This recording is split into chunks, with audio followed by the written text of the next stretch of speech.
Hi friends, நெஞ்சத்தை கில்லாதே சீரியலில் நாளைக்கான எபிசோடில் என்ன நடக்க போகுதுன்னா, அகிலாண்டேஸ்வரி பிங்கி பாட்டிக்கிட்ட இங்கே பாரு பங்கஜம், கல்யாணத்துக்கு முன்னாடி என்னடா இவ இவ்வளோ ஸ்ட்ரிக்டாக இருக்கா, இவ நம்ம பேத்தியை எப்படி பார்த்துப்பான்னு உங்களுக்கு சந்தேகமாக இருந்திருக்கும்.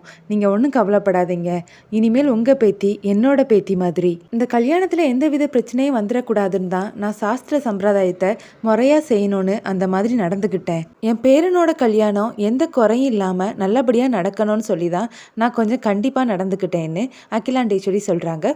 அம்மா, நீங்கள் எவ்வளோ பெரிய ஆள், எவ்வளோ தன்மையாக பேசுகிறீங்க. நானும் கொஞ்சம் கோபமாக தான் உங்ககிட்ட நடந்துக்கிட்டேன், என்னை மன்னிச்சிருங்கன்னு பிங்கி பாட்டி கேட்க, இப்போ எதுக்காக நீங்கள் மன்னிப்பெல்லாம் கேட்குறீங்க? உங்கள் நோக்கமும் என்னோட நோக்கமும் ஒன்று தான்.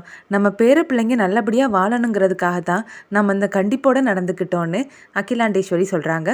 ஆமாம்மா, உங்களை மாதிரியே எனக்கும் என் பேத்தினா என்னோட உயிர், அவள் எங்கே இருந்தாலும் நல்லபடியாக இருக்கணும்னு தான் நான் இப்படியெல்லாம் நடந்துக்கிட்டேன்னு பிங்கி பாட்டி சொல்கிறாங்க. இவங்க 2 பேரும் பேசுகிறதையும் அதித்தி, அபர்ணா அப்புறமா சந்தோஷ் 3 பேரும் கவனிக்கிறாங்க. கல்யாணம் நடக்கிறதுக்கு முன்னாடி வரைக்கும் இவங்க 2 பேரும் என்ன மாதிரி சண்டை போட்டாங்க. இவங்க சண்டை போட்டதில் இந்த கல்யாணம் நடக்காமல் போயிருமோன்னு கூட நான் நினச்சேன்.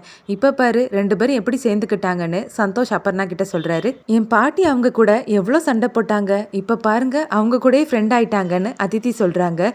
இதுதாம்மா உண்மையான அன்புங்கிறதுன்னு சந்தோஷ் சொல்கிறாரு. அடுத்த சீனில் மாயாவையும் ஜீவாவையும் காட்டுறாங்க. ஜீவா ஒரு ஆயின்மெண்ட்டை எடுத்து மாயாவுடைய முகத்தில் போட போகிறாரு. வேண்டாம் ஜீவா, எதையாவது முகத்தில் போட்டால் ஏதாவது ஆயிருமோன்னு எனக்கு பயமாக இருக்குதுன்னு மாயா சொல்ல, இது டாக்டர் கொடுத்த ஆயின்மெண்ட், இதெல்லாம் போடுறதுனால உனக்கு எதுவும் ஆகாதுன்னு சொல்லிட்டு ஜீவா போட்டு விடுறாரு. உனக்கு என் மேலே எந்த கோவமும் இல்லைல்ல ஜீவான்னு மாயா கேட்குறாங்க. அதை பற்றி இப்போ பேச வேண்டாம், நீ ரெஸ்ட் எடுன்னு ஜீவா சொல்கிறாரு. இல்லை ஜீவா, நீ என்ன லவ் பண்ணுறியான்னு மாயா கேட்குறாங்க. ஆமான்னு ஜீவா சொல்கிறாரு. அப்போ என் மேலே உனக்கு எந்த கோபமும் இல்லையான்னு மாயா கேட்குறாங்க. இங்கே பாரு, அது வேற இது வேற. உன்கிட்ட கோவப்படுறதுனால உன் மேலே லவ் இல்லைன்னுலாம் அர்த்தம் கிடையாது. இங்கே பாரு, தேவையில்லாமல் எதையும் யோசிக்காம நீ ரெஸ்ட் எடுன்னு ஜீவா சொல்கிறாரு. பொண்ணையும் மாப்பிள்ளையும் கூட்டிகிட்டு போகலான்னு இருக்கும்போது ஒரு ஐயர் வர்றாரு. இங்கே பாருங்க, இன்னைக்கு பொண்ணு அழைச்சிட்டு போகிறதுக்கு நல்ல நாள் இல்லை, நாளைக்கு காலையில் 10 மணிக்கு தான் நல்ல நேரம் இருக்குது, அப்போ நீங்கள் பொண்ணு அழைச்சிக்கோங்கன்னு சொல்ல, அப்போ மதுமிதாவையும் கௌதமையும் அது வரைக்கும் எங்கே தங்க வைக்கிறதுக்குன்னு எல்லாரும் யோசிக்க, நான் அவங்கள வெளியில் தங்க வைக்கிறேன்னு சந்தோஷ் சொல்கிறாரு. சரி சந்தோஷ், அதுக்கான ஏற்பாடு எல்லாத்தையும் நீ பார்த்துக்கோன்னு சகுந்தலா சொல்கிறாங்க. அப்புறமா ஐயர் எல்லார்கிட்டையும் இன்னைக்கு சாந்தி முகூர்த்தம் வைக்கிறதுக்கும் நல்ல நேரம் இல்லை, நானும் எவ்வளவோ பார்த்துட்டேன், அதனால நாளைக்கு நான் நல்ல நேரம் பார்த்து சொல்கிறேன்னு சொல்கிறாரு. சரிங்க ஜோசியரே, நீங்கள் ஒரு நல்ல நேரம் பார்த்து நாளைக்கு சொல்லிடுங்கன்னு சகுந்தலா சொல்கிறாங்க. அப்புறம் எல்லாரும் சாப்பிட்றதுக்காக போகிறாங்க. கௌதமும் மதுமிதாவும் ஒரு டேபிளில் உட்காந்துருக்காங்க. அவங்களோட எதிரில் அபர்ணா, சந்தோஷ் அப்புறமா ராகுல் 3 பேரும் உட்காந்துருக்காங்க. கேட்ரிங் சர்வீஸ் பண்ணக்கூடியவங்க, சார் எக்ஸ்ட்ரா லட்டு வைக்கட்டுமான்னு கேட்க கௌதம் வேண்டான்னு சொல்கிறாரு. அவன் வேண்டான்னு சொன்னான்னா 4 கூட வைக்கணும்னு அர்த்தம், வைங்கன்னு சந்தோஷ் சொல்கிறாரு. அவங்களும் கௌதமுடைய இலையில 4-5 லட்டு எடுத்து வைக்கிறாங்க. அப்புறமா ஃபோட்டோகிராஃபர், சார் மேடம்க்கு ஸ்வீட் கொடுத்தீங்கன்னா நான் ஒரு ஃபோட்டோ எடுத்துப்பேன்னு சொல்கிறாரு. அதெல்லாம் வேண்டாம்னு கௌதம் சொல்ல, இல்லை நண்பா, கல்யாணம்னா இதெல்லாம் செஞ்சு தான் ஆகணும், நீ மதுமிதாக்கு அந்த லட்டு எடுத்து கூடன்னு சந்தோஷ் சொல்ல, ஆமாண்ணே, நீங்கள் என்னெல்லாம் பண்ணுறீங்கன்னு பார்க்குறதுக்காக தான் நான் எதிரில் வந்து உட்காந்துருக்கேன், அன்னைக்கு ஸ்வீட் எடுத்து கொடுங்கன்னு ராகுலும் சொல்கிறாரு. கௌதம் மதுமிதாவை பார்த்து கண்ணாலே தரட்டுமான்னு கேட்க அவங்களும் சரின்னு தலையாட்டுறாங்க. அப்புறமா கௌதம் ஸ்வீட் எடுத்து ஊட்ட போகிறாரு. டே நண்பா, பொண்டாட்டிக்கு ஃபர்ஸ்ட் டைம் ஸ்வீட் கொடுக்கும்போது அந்த மாதிரியெல்லாம் கொடுக்கக்கூடாது. இங்கே பாரு, நான் அபர்ணாக்கு எப்படி கொடுக்குறேன்னு பார்த்துட்டு அதே மாதிரி நீ மதுமிதாக்கு கூடன்னு சொல்கிறாங்க. சந்தோஷ் அபர்ணாவுடைய கழுத்தோட கையை போட்டு அவங்க வாயில் அந்த ஸ்வீட்டை ஊட்டி விடுறாங்க. இதை பார்த்த கௌதம், ஏண்டா இப்படி நேரடியாக கொடுத்தாச்சுன்னா ஸ்வீட் உள்ளே போகாதான்னு கேட்குறாரு. இப்படி தான் செய்யணும் நண்பா, நீயும் மதுவுக்கு அதே மாதிரியே கூடன்னு சந்தோஷ் சொல்கிறாரு. அப்புறமா கௌதமும் அதே மாதிரி கழுத்தோட கையை போட்டு மதுவோட வாயில் அந்த ஸ்வீட்டை கொடுக்குறாங்க. அண்ணி, இப்போ நீங்கள் தான் அண்ணனுக்கு ஸ்வீட் கொடுக்கணும்னு ராகுல் சொல்ல, மதுமிதா கௌதமை பார்க்குறாங்க.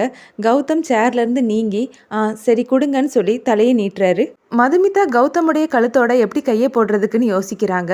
அப்போ சந்தோஷ் மது கிட்ட, இங்கே பாருங்க மதுமிதா, அவன் தந்தது மாதிரி நீங்கள் ஒன்றும் கொடுக்க வேண்டாம், நீங்கள் நேரடியாகவே அந்த ஸ்வீட்டை அவன் வாயில் கொடுத்துருங்கன்னு சொல்ல மதுமிதாவும் கொடுக்குறாங்க. அடுத்ததாக எல்லாரும் சாப்பிட்டு முடிஞ்சதுக்கு அப்புறமா கௌதம் சந்தோஷ் கிட்ட, டேய் நம்ம வீட்டுக்கு போகிறதுக்கு எதுக்குடா இந்த சாஸ்திர சம்பிரதாயம்லாம் பார்க்கணுன்னு கேட்குறாரு.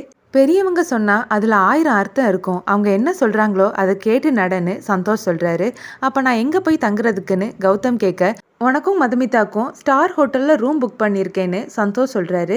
சரி, 2 பேருக்கும் தனித்தனி ரூம் தானே புக் பண்ணியிருக்கேன்னு கௌதம் கேட்குறாரு. என்னடா பேசுகிற, நீங்கள் இப்போ புருஷன் பொண்டாட்டி ஒரே ரூமில் தான் தங்கணும்னு சந்தோஷ் சொல்ல, அவ கூட எப்படிடா நான் தங்க முடியும்னு கௌதம் கேட்க, என்னடா பேசுகிறேன்னு சந்தோஷ் கேட்குறாரு. சரி, எங்கள் 2 பேருக்கும் தனித்தனி பெட்டு தானேன்னு கௌதம் கேட்குறாரு. அதெல்லாம் இல்லை நண்பா, ஒரே பெட்டு தான், நீங்கள் 2 பேரும் அதில் தான் படுத்தாகணும்னு சந்தோஷ் சொல்கிறாரு. நானும் மதுமிதாவுமே எங்கள் குடும்பத்துக்காக தான் இந்த கல்யாணத்தை பண்ணியிருக்கோம். இதில் நாங்கள் எப்படி 2 பேரும் ஒரே ரூமில் தங்க முடியும்னு கௌதம் அவருடைய மனசில் நினைக்கிறாரு. அடுத்த சீனில் சகுந்தலா, லக்கி, அபிஷேக், அப்புறமா அஸ்வினி இவங்க 4 பேரும் உட்காந்துருந்து சாப்பிட்டுட்டு இருக்காங்க. சகுந்தலா லக்கி கிட்ட கோவப்படுறாங்க. நான் கேட்டதுக்கு நீ என்ன சொன்ன? அவரால் அந்த பணத்தை அரேஞ்ச் பண்ண முடியாதுன்னு சொன்னேன். அப்புறம் எப்படி அந்த ஆள் அந்த பணத்தை கொண்டுட்டு வந்தாருன்னு சகுந்தலா கேட்குறாங்க. அதுதான் சக்கு எனக்கும் புரியலை. அவர் பணம் சம்பாதிக்காட்டியும் ஆட்களை சம்பாதிச்சிருக்கேன்னு சொன்னார். அவங்கள வச்சு என்ன செய்ய முடியும்னு நானும் நினச்சிட்டேன்னு லக்கி சொல்கிறாரு. இவங்க பேசிட்டு இருக்கும்போதே சகுந்தலா ஒரு வாயை எடுத்து சாப்பிட்டு பார்க்குறாங்க. என்னென்ன சாப்பாடு இது, கன்றாவியா இருக்குதுன்னு சகுந்தலா சொல்லும் போதே அங்கே ராமகிருஷ்ணன் வராரு. சம்மந்தி, சாப்பாடு எப்படி இருக்குதுன்னு கேட்க, ரொம்ப நல்லா இருக்குது, என் வாழ்க்கையில் இந்த மாதிரி சாப்பாடை நான் சாப்பிட்டதே கிடையாதுன்னு சகுந்தலா சொல்கிறாங்க. எதுவாக இருந்தாலும் கூச்சப்படாமல் கேட்டு வாங்கி சாப்பிடுங்க சம்மந்தின்னு சொல்லிட்டு ராமகிருஷ்ணன் அங்கேருந்து போகிறாரு. அப்புறமா ராமகிருஷ்ணன் கௌதம் கிட்ட வந்து, மாப்பிள்ள, நான் கொடுக்குற கிஃப்டை நீங்கள் கண்டிப்பாக ஏற்றுக்கிட்டே ஆகணும்னு சொல்லி ஒரு சின்ன கிஃப்டை கொடுக்குறாரு. அதை லக்கியும் அபிஷேக்கும் பார்க்குறாங்க. என்ன கிஃப்டாக இருக்கும்னு லக்கி கேட்க, ஒரு வேளை சென்னை ஏர்போர்ட்டை எழுதி கொடுப்பாரா இருக்கும்னு அபிஷேக் கிண்டல் பண்ணுறாரு. கௌதம் அந்த கிஃப்ட் பேக்கை ஓப்பன் பண்ணி பார்க்குறாரு. அதில் ஒரு ஆல்பம் இருக்குது. இது என் பொண்ணோட சின்ன வயசு ஃபோட்டோ மாப்பிள்ள. நான் கவலையாக இருக்கும் போதெல்லாம் இதை தான் திறந்து பார்ப்பேன். என்னுடைய கவலை எல்லாமே மறந்து போயிடும். இந்த பொக்கிஷத்தை நான் உங்களுக்கு தரேன் மாப்பிள்ள, இதை நீங்கள் பத்திரமா வச்சுக்கோங்கன்னு ராமகிருஷ்ணன் சொல்ல, ஒரு லேடி வந்து ரேணுகா உங்களை கூப்பிடுறாங்கன்னு சொல்லி ராமகிருஷ்ணனை கூட்டிகிட்டு போகிறாங்க. கௌதம் மதுவோட சின்ன வயசு ஃபோட்டோவை பார்த்துட்டு இருக்காரு. அப்போ சந்தோஷ் அங்கே வர்றாரு.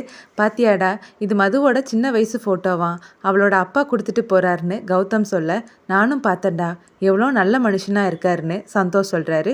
ரேணுகா மது வீட்டை விட்டு போக போகிறத நினச்சி அழுதுட்டு இருக்காங்க. அப்புறமா ராமகிருஷ்ணன் வந்து அவங்கள சமாதானப்படுத்துகிறாங்க. பொண்ணா பிறந்தாலே அவன் இன்னொரு வீட்டுக்கு போய் தானே ஆகணும், இதுதான் அவள் பிறந்ததுமே நமக்கு தெரிஞ்ச விஷயம் தானே, நீ அழாதன்னு சொல்லி அவங்கள சமாதானப்படுத்துகிறாங்க. மதுவை வழி அனுப்பி வைக்கும்போது ரேணுகா அவங்களுடைய கையை பிடிச்சு அழுறாங்க. இங்கே பாருமா, உனக்கு இதெல்லாம் செட் ஆகலைன்னு மது சொல்ல, இல்லை மது, என்னால் தாங்க முடியல, நீ இல்லாமல் நான் எப்படி இருக்க போகிறேன்னு எனக்கு தெரியலன்னு சொல்லி அழுறாங்க. நீங்கள் எல்லாரும் இல்லாமல் நான் எப்படி இருக்க போகிறேன்னு எனக்கு தெரியலம்மா, ஆனால் எதை நினச்சி நீ கவலைப்படாதம்மா, உனக்கு எந்த வேலையும் இல்லாமல் நானே எல்லாத்தையும் ஏற்பாடு பண்ணி வச்சுட்டு வந்துட்டேன். பால்காரர்கிட்ட பால் கொண்டு வர சொல்லிட்டேன். அயன்காரர்கிட்ட 2 நாளைக்கு ஒருக்க வந்து துணி வாங்கிட்டு போக சொல்லியிருக்கேன். நீ எந்த வேலையும் செய்ய வேண்டாம், நீ அப்பாவை பார்த்துக்கிட்டாலே மட்டும் போதும். நான் அந்த வீட்டில் இல்லைனாலும் நம்ம எல்லாரும் எப்படி சந்தோஷமாக இருப்போமோ அதே மாதிரி நீங்கள் எல்லாரும் சந்தோஷமாக இருக்கணும்னு மது சொல்ல இந்த எபிசோட் முடியுது.